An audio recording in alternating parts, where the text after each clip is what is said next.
1200 a 1860, diversos movimentos de inquisição aterrorizaram a Europa. A Igreja atuou em conjunto com o Estado para eliminar hereges, punir pecadores e exercer controle sobre o povo. Eles utilizaram máquinas para facilitar a tarefa. Eles usaram várias tecnologias para causar dor e torturar milhares de pessoas. Esses dispositivos talvez sejam os mais malignos da história, pois não apenas executam, mas também torturam e aleijam com uma precisão cruel. Muito embora todos esses dispositivos causem uma dor agonizante, poucos são tão amedrontadores quanto esse símbolo da Inquisição, a chamada cadeira de Inquisição. Eles não criaram esse dispositivo por acaso. Uma cadeira onde alguém estaria sentado para responder perguntas.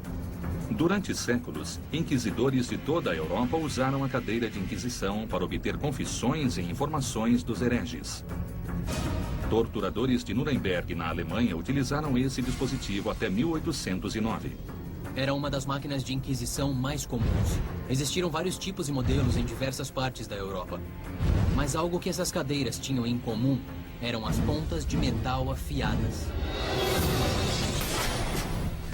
A estrutura de madeira maciça da cadeira de Inquisição possui cerca de 2.000 pontas de ferro, e para assegurar que o condenado seja ferido por elas, os torturadores podem apertar as tiras que o amarram, fazendo com que as pontas perfurem profundamente o corpo da vítima.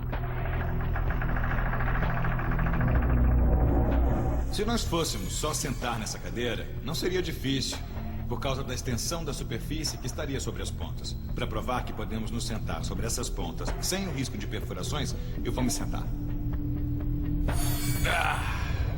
Nesse momento, eu não estou sentindo absolutamente nada. O meu peso está distribuído sobre todas as pontas e elas não conseguem me perfurar. Por essa razão, o dispositivo foi projetado com fechos que prendem as mãos, os pés e o tronco da vítima na cadeira. Assim, os inquisidores podem, literalmente, aumentar a pressão sobre os suspeitos. Para demonstrar os efeitos da força gerada por esses feixes, nós preparamos um teste bem simples. Muito bem.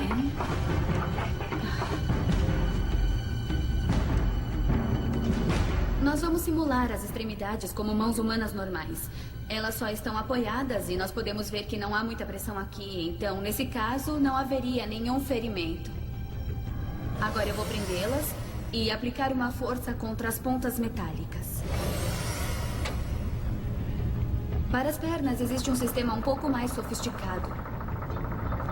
Os fechos fazem com que as pontas perfurem profundamente os membros de borracha. Geramos uma força maior e com certeza aplicamos mais pressão sobre esses membros. Então, vejamos se os ferimentos foram mais profundos.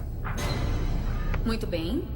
Existem perfurações significativas nos membros e todas próximas ao fecho. Obviamente, a pressão causou muito mais danos em comparação com um membro apenas apoiado sobre as pontas. Como as pontas só penetram no corpo sob a ação dos fechos, a cadeira pode não causar dor suficiente para encorajar hereges mais obstinados a confessar.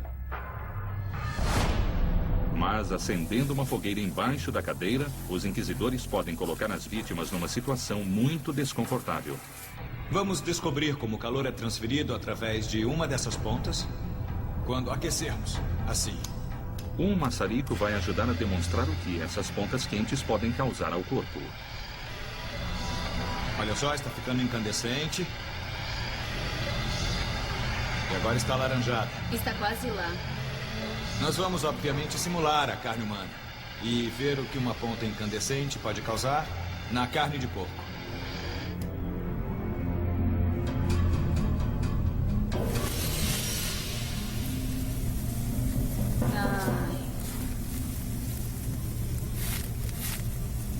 E ainda está queimando. Não é surpresa. Basicamente, você está cauterizando o ferimento internamente. Então, além de causar um ferimento com essa perfuração, terá cicatrização, uma vez que os nervos foram lesionados e está cauterizando todos os vasos sanguíneos. Essa perfuração iria ficar no corpo da vítima por muito tempo. Quando eu pressionei sobre a carne, assim que rompeu a pele, penetrou muito facilmente. Então, se alguém estivesse sentado aqui... E as pontas iriam perfurar profundamente a pele. Exato. Seria o calor o elemento principal que torna a cadeira de inquisição capaz de torturar a vítima com eficiência? Um teste com o manequim deve responder a essa pergunta. A camada exterior de espuma do boneco vai queimar a uma temperatura próxima da que causaria queimaduras de 3º grau na pele humana, 54 graus Celsius. Um termômetro infravermelho vai medir o aumento de temperatura na cadeira e na vítima. Sob a cadeira de inquisição é colocada uma bandeja com fogo e brasas ardentes. A estrutura de metal da cadeira absorve o calor do fogo e o transfere para as pontas metálicas e então para o corpo da vítima. Agora vamos ter uma ideia da temperatura dele. Ali temos 30 graus. Qual é a temperatura próxima do corpo e do assento? Temos 54 graus e Certo. está subindo. Ai, deve ser muito desagradável. O calor se transfere rapidamente do fogo para o assento. Dali, ele se irradia através do metal para o restante da cadeira. 71 graus. Tá. A temperatura está subindo bem rápido. Bom, agora nós temos 65 graus Celsius bem atrás das pernas. Já o assento está a 98 graus Celsius. São 44 graus acima da temperatura necessária para causar queimaduras de 3º grau. Está aumentando rapidamente. Olha, eu nunca encostei em nada que estivesse acima de 90 graus. Então, cada uma dessas pontas deve estar fazendo uma perfuração. Está sim. O manequim permaneceu na cadeira por mais de 5 minutos. Nesse estágio, as queimaduras causariam lesões permanentes na pele e nos tecidos. O assento tem agora aproximadamente 115 graus. Vamos checar as pernas. Aqui embaixo, a temperatura está estável. Mas aqui na panturrilha nós temos cerca de 80 graus. E está aumentando aos poucos. Obviamente a fonte de calor está próxima do fogo. E ela gera uma onda que se irradia por toda a cadeira. Tá legal, aqui na cabeça temos apenas 50 graus. Não seria o lugar ideal para recostar minha cabeça. Essas temperaturas não causam risco de vida, a menos que a vítima fique na cadeira durante horas. Mas as queimaduras de 2º e 3º graus causariam uma dor imensa e cicatrizes irreparáveis. Se um objeto metálico perfurasse a pele e chegasse aos tecidos, considerando que ele estivesse muito quente, isso com certeza causaria a necrose do tecido. À medida que essas pontas perfuram o corpo, a vítima passa a sentir uma dor extrema, pois as fibras nervosas dos músculos e ossos são atingidas. E assim que a vítima fosse removida da cadeira, considerando que tivesse sobrevivido à tortura, ela ficaria com uma enorme perfuração onde a ponta foi introduzida na pele. Nossa, podemos ver várias perfurações aqui, quase todas elas com queimaduras. Então ele ficaria com cicatrizes pro resto da vida. Essa é uma maneira horrível de se interrogar pessoas. E também mostra a eficiência da transferência de calor. Então, não é apenas a superfície da cadeira que coloca as vítimas em perigo, mas também o fogo colocado embaixo dela. Aumentando o calor, os inquisidores transformavam uma cadeira desconfortável numa máquina mortal. Atualmente, o truque da cama de pregos dos mágicos modernos explora os mesmos princípios físicos da cadeira de inquisição. O grande número de pregos distribui o peso do corpo sobre uma superfície maior, mantendo a pele da pessoa intacta.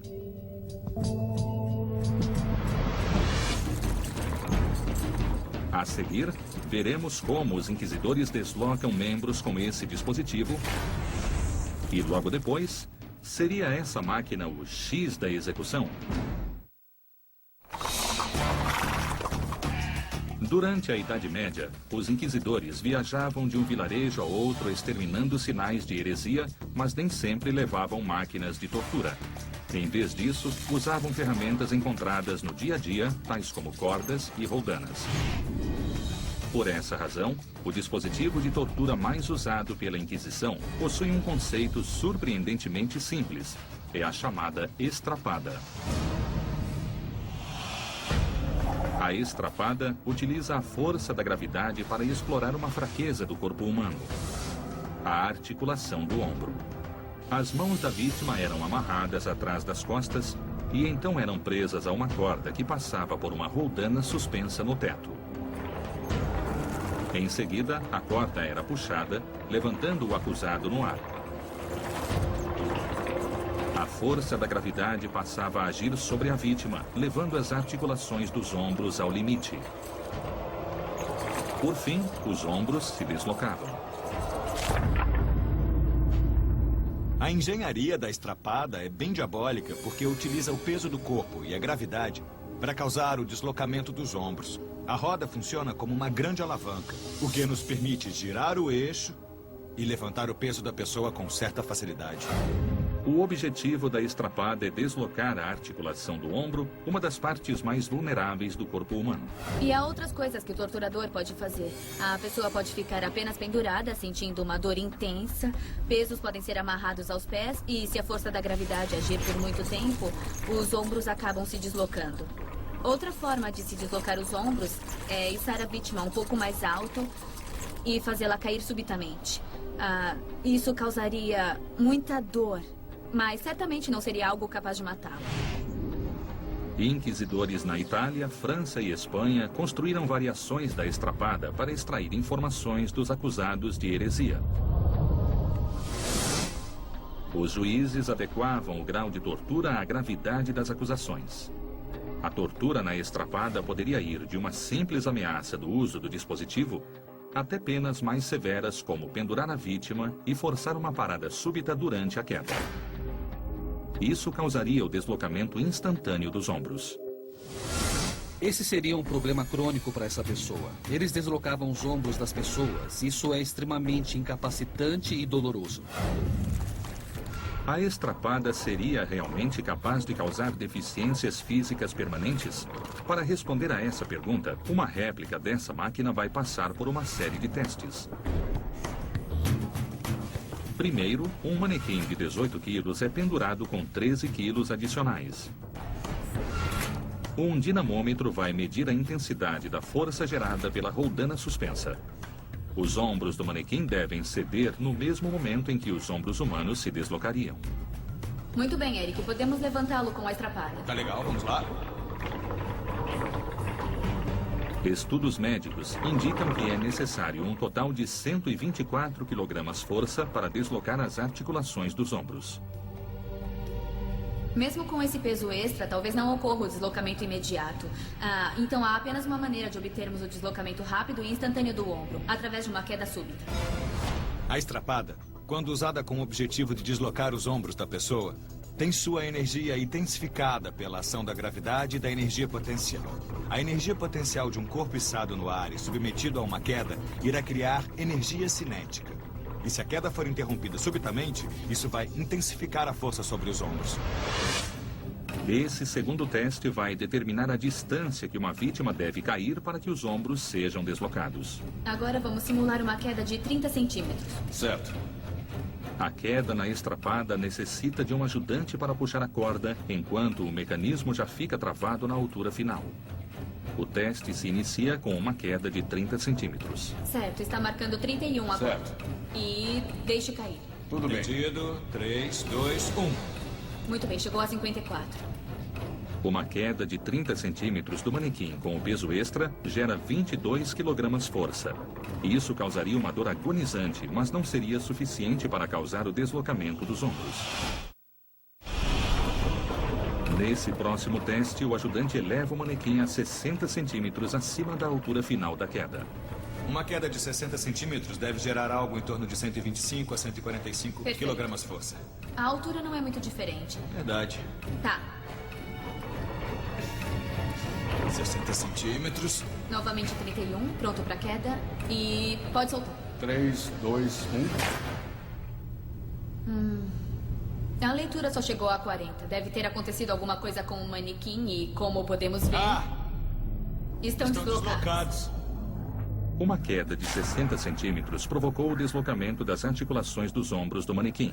Mas por que a leitura do dinamômetro indicou que o dispositivo gerou apenas 40 kg-força?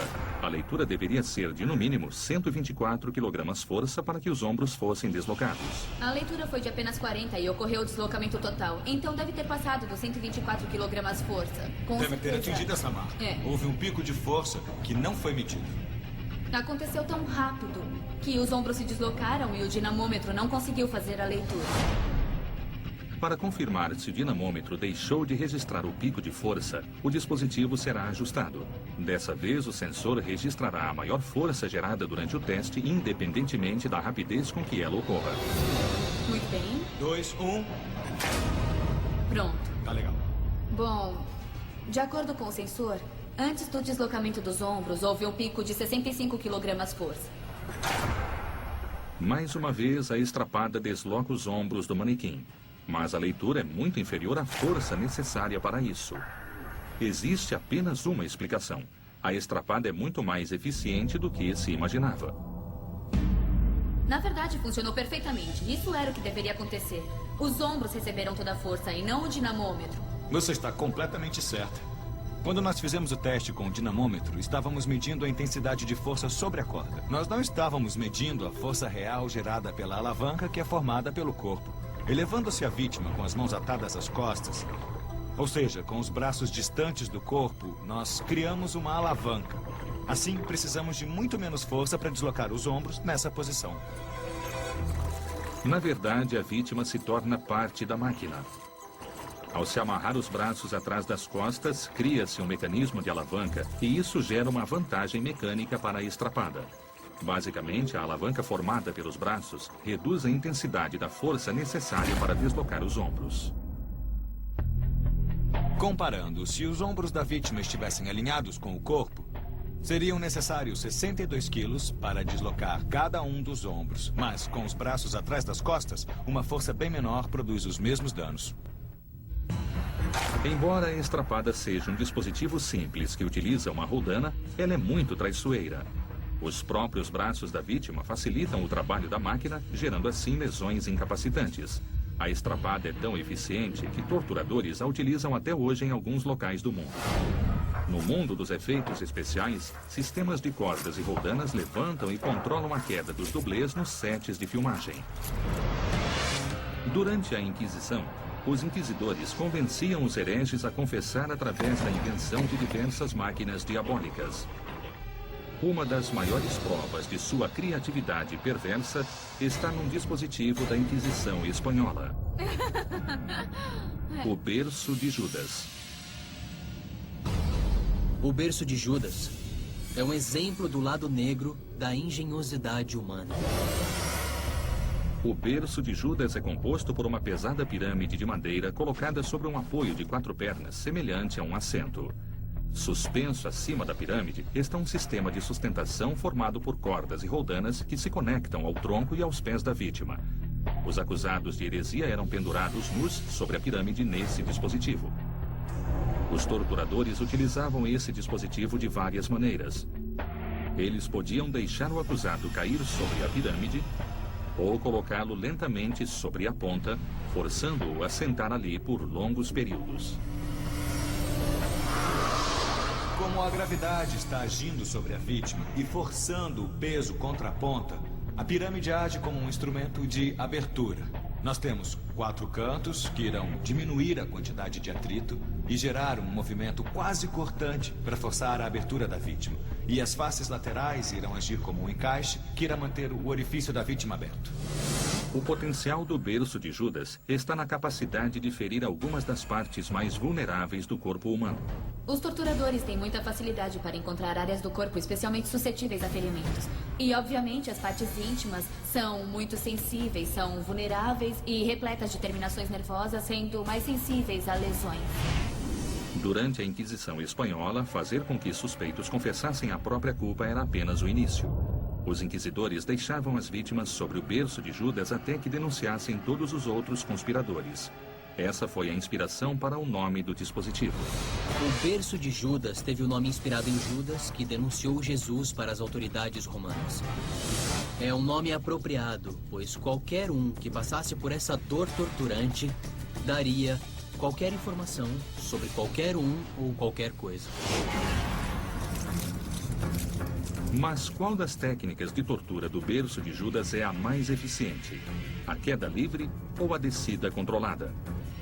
Uma série de testes com um manequim e uma réplica do berço de Judas nos dará a resposta. A seguir, os hereges entendem rapidamente o objetivo desse assento do terror. demonstrar o uso do berço de Judas. E como podem ver, usaremos um manequim para simular o funcionamento dele. A primeira coisa que vão notar são as diversas cordas amarradas ao boneco para tentar posicioná-lo sobre a pirâmide. Será necessária muita coordenação, existem várias pessoas aqui e isso vai se parecer com uma apresentação de marionetes. No primeiro teste, o manequim cairá sobre o berço de Judas. Está pronta, Michelle? Estou. Vai conseguir acertar? Eu vou tentar. Tá legal. 3, 2, 1.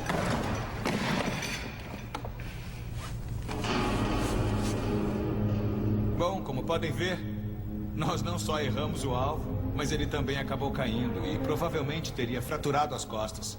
Essa queda poderia ter aleijado ou matado a vítima. Mas o objetivo do berço de Judas é extrair informações e, para isso, o método de queda livre não é eficiente. Nosso teste acabou de demonstrar que a queda não parece ser um método de funcionamento fiável. Então eles provavelmente faziam uma descida controlada. Colocavam a vítima sobre a pirâmide e deixavam a gravidade terminar o trabalho. Durante um interrogatório, se a vítima não cooperasse, ela poderia ser deixada sobre a ponta por várias horas, a chamada posição de vigília. Ela era chamada de posição de vigília porque os músculos iriam se contrair, tentando minimizar a dor, e seria impossível dormir. Será que o sistema de cordas e roldanas é capaz de colocar a vítima com precisão sobre a ponta da pirâmide? Para descobrirmos, o manequim passará por uma queda controlada no berço de Judas. Nesse teste, os operadores não soltarão as cordas. Estão prontos? Então vamos começar, hein?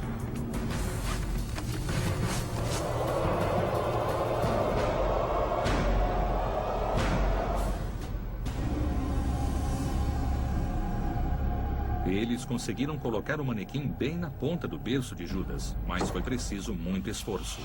Estamos lidando com um manequim e não com um ser humano se debatendo. Não podemos nos esquecer disso. Você tem toda a razão. As cordas estariam se movimentando bastante. Eu acredito que se alguém estivesse amarrado assim, seria uma coisa instintiva ficar se debatendo.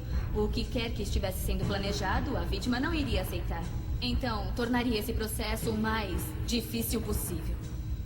Para simular com mais precisão uma sessão de tortura no berço de Judas, eles tentarão jogar a vítima contra a ponta da pirâmide, mas em vez de permitir que o boneco simplesmente caia, eles vão controlar a queda segurando as cordas para direcionar a descida.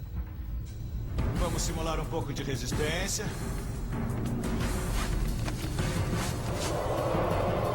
Legal, 3, 2, 1. Isso ia doer. Meu Deus, como ia doer. Esse teste mostra exatamente como funciona o berço de Judas. A descida controlada sobre a ponta permite que os torturadores busquem atingir o períneo, uma área sensível entre a genitália e o ânus. O períneo é a área que os ciclistas machucam quando escorregam do pedal e caem sobre a armação de metal da bicicleta. Mas no berço de Judas, a pirâmide faz com que a dor seja constante. Quando a vítima é colocada sobre a pirâmide e a ponta afiada atinge o períneo, a sensação é muito dolorosa. O períneo é muito sensível e existem muitas terminações nervosas ali. E a vítima iria sentir uma dor muito intensa. A perfuração só iria cessar quando chegasse ao osso pélvico. Esses testes revelam que o berço de Judas é um dispositivo de tortura muito eficiente. Utilizando a força da gravidade, ele se transforma em uma máquina de funcionamento constante. Atualmente, a sociedade moderna utiliza os mesmos princípios físicos do berço de Judas. Espremedores manuais utilizam extremidades pontiagudas para extrair o suco das frutas.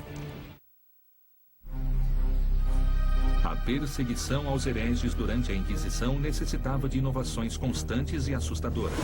Presumia-se que as acusações eram verdadeiras. Não havia a presunção da inocência. Os inquisidores, que buscavam obter confissões dos hereges, desenvolveram uma máquina de tortura que colocava a vítima numa situação apertada. Ela era chamada de potro. O potro explora os conceitos físicos da pressão, tensão e compressão para criar torniquetes no corpo humano. O tensionamento contínuo das cordas corta a circulação dos 4 membros, chegando a cortar os próprios membros. O potro não foi desenvolvido para cortar uma pessoa, e sim para comprimir as articulações dos pulsos e tornozelos.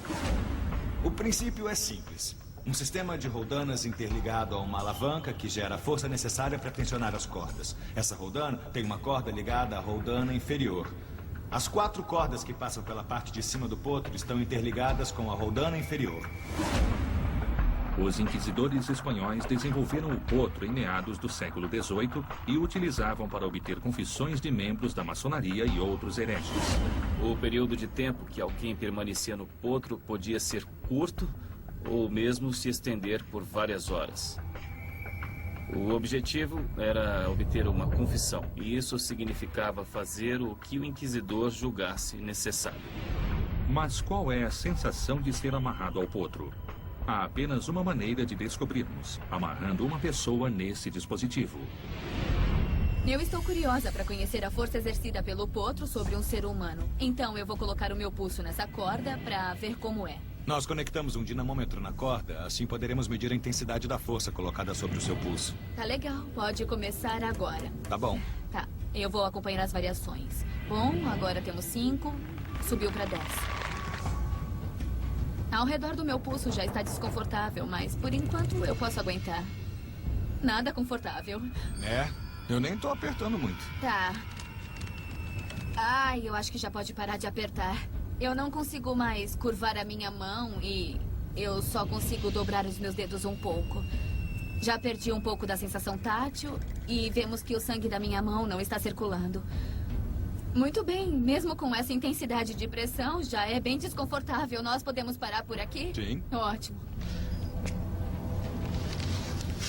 Pronto, olha só isso.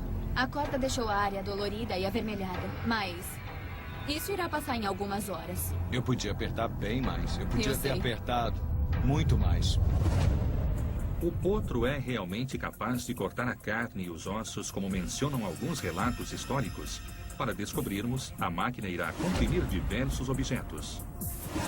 Agora vamos descobrir a força gerada pelo potro. Vamos usar uma lata de refrigerante, mas tenha cuidado, porque ela pode explodir. Por que acha que estou aqui deste lado? Quase lá. Você está usando muito mais força. É, eu tô usando bastante força para quebrá-la. Está amassando. Espera, a tampa está abrindo. É isso aí. Dá pra ver que o sistema desta máquina possui um imenso poder de compressão. É um modo muito eficiente de esmagar alguma coisa. O potro gerou 79 kg-força para amassar a lata de refrigerante. É uma força maior que a da mordida de um labrador retriever. Mas o que vai acontecer quando o potro comprimir algo similar à carne humana? Vamos usar um pé de porco para simular a carne humana. Colocamos no potro um tipo de corda que teria sido usada durante a Inquisição. Não sabemos se ela vai suportar a tensão. Vamos usar equipamentos de segurança. Vou começar a girar lentamente. E podemos notar a corda comprimindo a pele. Não estou colocando muita pressão agora. E vemos que posso controlar muito bem a intensidade de pressão gerada sobre a corda. Se estivéssemos usando uma pessoa, a mão ficaria esbranquiçada, a circulação iria parar, a mão ficaria dormente, bastante dor no pulso. Mas não acho suficiente para quebrar o osso. Toda a minha força colocada nesse sistema de roldanas está sendo distribuída pela área da corda. E por isso ela não consegue atravessar a pele. Que tal se a gente usar uma corda mais fina para tentar cortar a carne? A troca da corda de 1 centímetro por outra de meio centímetro vai intensificar a força do potro, pois uma corda mais fina concentrará a força de compressão sobre uma área menor. No potro, as cordas de espessuras diferentes eram importantes para o torturador. A força de compressão era aplicada sobre as articulações da vítima. Então, quanto mais grossa fosse a corda, a carga seria distribuída sobre uma área maior. Quanto mais fina a corda, a força se concentraria numa área menor, podendo até mesmo cortar os pulsos da vítima. Para simular o mesmo que fizemos com a outra corda, vamos começar bem devagar. Tá legal? Olha só, já estou colocando bastante força aqui. É isso mesmo. E Não está cortando a carne, mas comprimindo com força. Podemos ver as saliências perto da corda, mas não está cortando ainda. Está cada vez mais profundo. Eu acho que esse é o ruído da corda Tem se razão. rompendo. A corda se rompeu. A corda mais fina não suportou a enorme força gerada pelo potro. Ainda está com as marcas, mas não parecem tão profundas quanto as outras. Parece que a corda mais grossa conseguiu penetrar ainda Tem mais. razão. Dá pra ver que essa máquina foi sim projetada para exercer uma força de compressão sobre os pulsos e tornozelos, mas não para quebrar os ossos.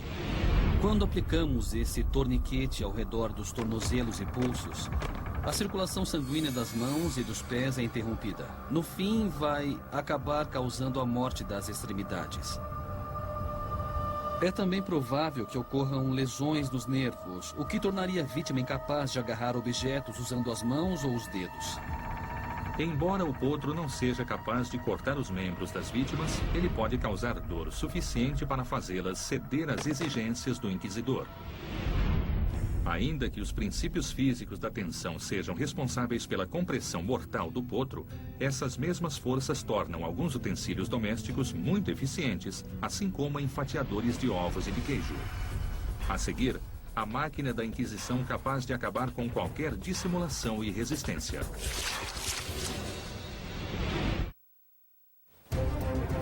Durante a Inquisição, os torturadores utilizavam máquinas conhecidas para obter confissões, mas ocasionalmente utilizavam dispositivos mais obscuros.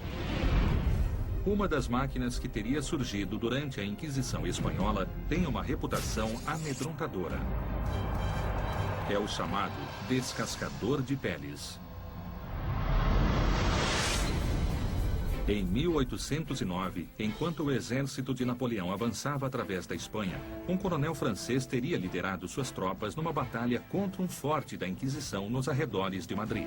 O coronel francês teria chegado a uma câmara de tortura, onde encontrou um dispositivo mecânico projetado para cortar a carne do acusado. Daí vem o nome descascador de peles. De acordo com a descrição do coronel francês, o descascador de peles era uma máquina que girava 2 discos de madeira com lâminas de metal afixadas a eles. A rotação das 2 manivelas fazia as lâminas girarem. O processo era iniciado quando os inquisidores amarravam a vítima sobre uma base horizontal fixa. Em seguida, eram colocadas as 2 extremidades com as lâminas frente a frente, circundando a vítima. Quando os inquisidores giravam os discos, as lâminas supostamente cortavam pedaços de pele até que não restasse mais nada recobrindo o corpo. Temos alguns problemas aqui. Primeiro, o corpo humano não é arredondado. Segundo problema, se as lâminas tocassem o corpo, elas iriam se curvar. E quando giramos rapidamente, existem outras forças atuando aqui. E as lâminas começam a se curvar, o que as manteria afastadas do corpo. Quando os soldados franceses tiveram conhecimento da brutalidade do descascador de peles, eles teriam ficado tão enfurecidos que teriam usado essa máquina contra seus idealizadores, utilizando-a para executar os inquisidores espanhóis. O descascador de peles seria realmente capaz de torturar e executar as vítimas como descrevem os relatos históricos? Para descobrirmos, uma réplica da máquina tentará arrancar a pele de um manequim de borracha. Vamos testar o descascador de peles. Queremos descobrir se ele funcionaria mesmo, se as lâminas tocariam no boneco. Então temos que descobrir a velocidade de rotação ideal dessas lâminas, pois quanto menor a velocidade, menos curvadas elas vão ficar, aumentando as chances de atingirmos o nosso manequim. Eu vou tentar me igualar à velocidade de rotação do Eric e tentar descobrir se as lâminas vão tocar nas panturrilhas ou nas pernas do boneco. Michelle, vamos começar bem devagar para ver o que acontece. E aí podemos aumentar a velocidade até um nível constante. Tudo bem, eu vou tentar girar na mesma velocidade. Ótimo, está pronto? Estou sim.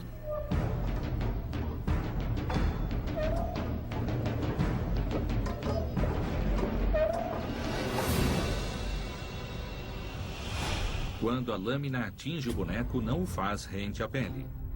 Na verdade, a lâmina atinge o braço e interrompe completamente o movimento da máquina.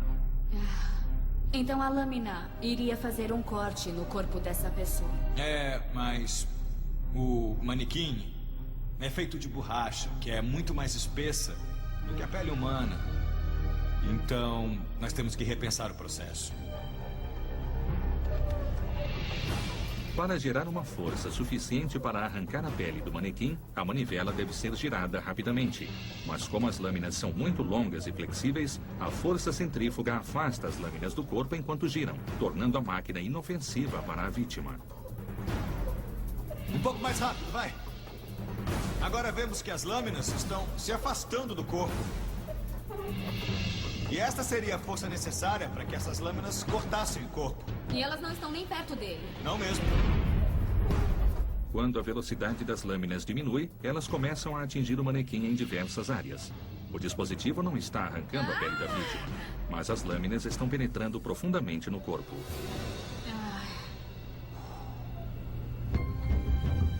Talvez isto esteja mais devastador do que eu imaginava. Em vez de arrancar em pequenos pedaços, as nossas lâminas cortam profundamente a vítima.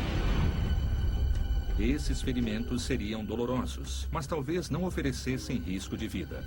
Para entendermos melhor o que essa máquina pode causar quando atinge a carne humana, o descascador de peles irá cortar um pedaço de carne de porco. O porco possui pele e tecidos musculares semelhantes aos humanos.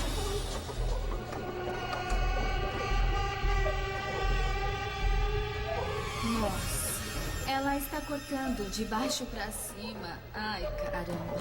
Nós vemos que essas lâminas estão apenas arrancando pedaços de carne e não são nem um pouco precisas. Então, esse não é um descascador de peles de precisão cirúrgica. Ele apenas arranca pedaços. Ele é capaz de cortar pedaços de carne de porco muito melhor que apenas a pele.